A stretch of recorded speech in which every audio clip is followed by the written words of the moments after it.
যুক্তরাষ্ট্রের নৌ অবরোধের ফলে ইরানের তেল রপ্তানিতে চাপ তৈরি হয়েছে। প্রেসিডেন্ট ডোনাল্ড ট্রাম্প বলেছেন, এই অবরোধে ইরান প্রতিদিন বিপুল আর্থিক ক্ষতির মুখে পড়ছে। ইরানের অর্থনীতির প্রধান শক্তি তেল। দেশটির মোট রপ্তানির বড় অংশ হরমুজ প্রণালী দিয়ে যায়।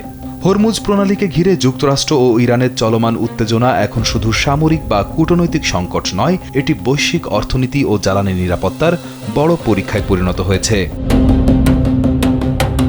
এই পথ আংশিকভাবে বাধাগ্রস্ত হলেও ইরান এখনও ভাসমান ট্যাঙ্কারে সংরক্ষিত বিপুল তেল মজুদ থেকে আয় চালিয়ে যাচ্ছে। দেশের মানুষকে প্রতিদিন সুরক্ষিত রাখার প্রত্যয় নিয়ে এলো সেফ রাউন্ড সুইচ।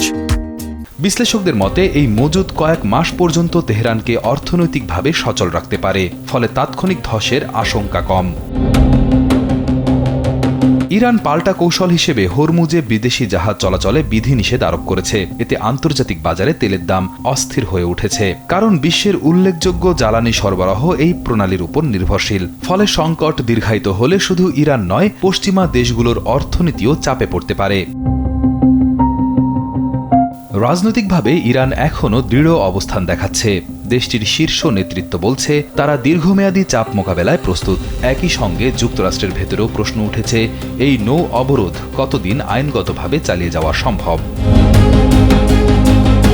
এটি কেবল অর্থনীতির যুদ্ধ নয়, বরং ধৈর্য, কৌশল এবং রাজনৈতিক সহনশীলতারও লড়াই।